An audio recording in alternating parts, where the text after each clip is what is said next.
I started breaking in 1993. People in the B-Boy scene call me B-Boy Mega Man from Soul Control.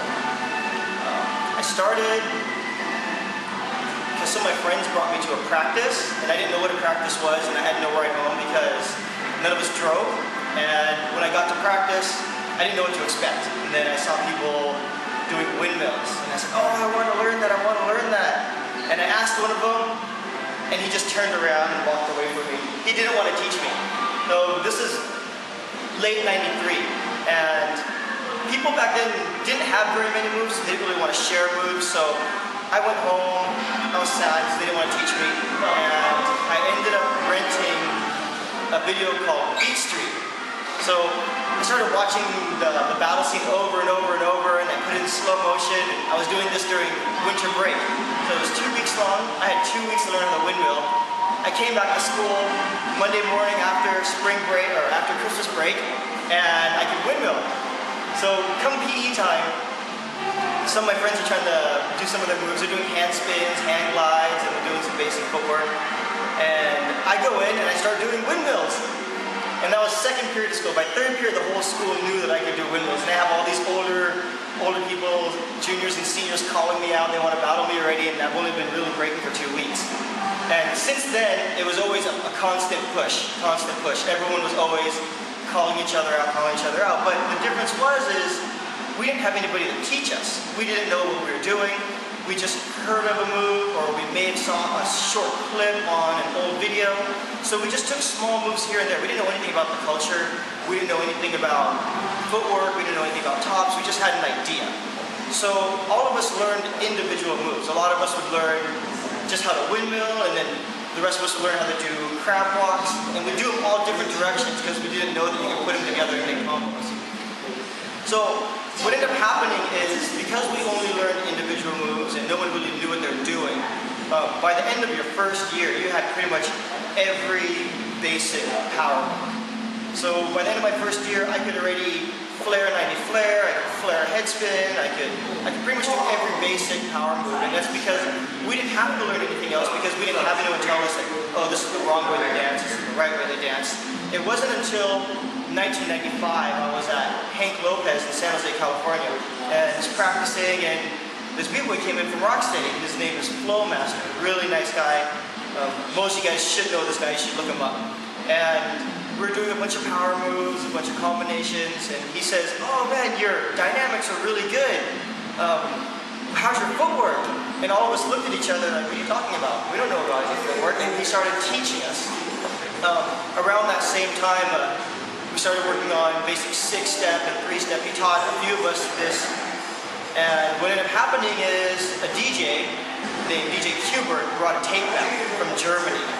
And this tape was called Bboy. It was made by B-Boy Sonny. And what ended up happening is that tape got split between 3 crews. My old breaking crew, Rock Force, and Renegades, and I believe Floor Rockers / Style Elements got a hold of the tape. And when that tape hit the US, it changed the way everyone was breaking forever. I can't remember if it was 95, 96, but it was right around then. They had B-Boys like Storm, Mauricio, Emilio, and it changed the way everybody was breaking. It opened everyone's eyes up to how you're supposed to dance to the music, and instead of just doing moves. And from then, people started to get really creative. They started to see people doing air tracks, air flare in half, because people didn't really know what they're doing, so people were just trying big moves on these videos, and then it started translating over to what we're doing today. I think a lot of the air moves started to come out because of that video. They were doing basic air moves, but no one was actually trying to continue it. People were just doing up on their hands, doing a full spin, landing on their back, and that was the end of the set. And people just started to push it more and more and more. Ivan was one of the first people to really push the move hard.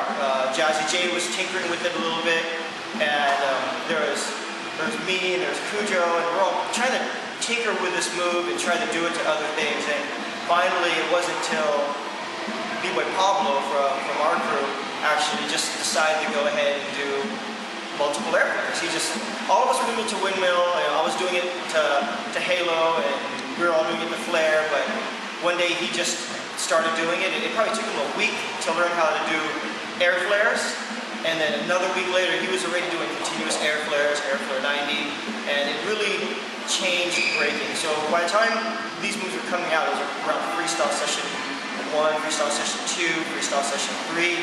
Once that move hit, it really changed people's perspective on breaking. It made the dance really dynamic, but at the same time, it had a huge backlash where people started to come out with a lot of originality because the moves became so dynamic that other groups had to find something to go against it because the move was a really big move back then, and other people started coming up with really creative threads. They came up with a lot of creative freezes and interesting ways of getting the freezes, and it was just really nice to be part of that late 90s, early 2000s era and be able to contribute to it.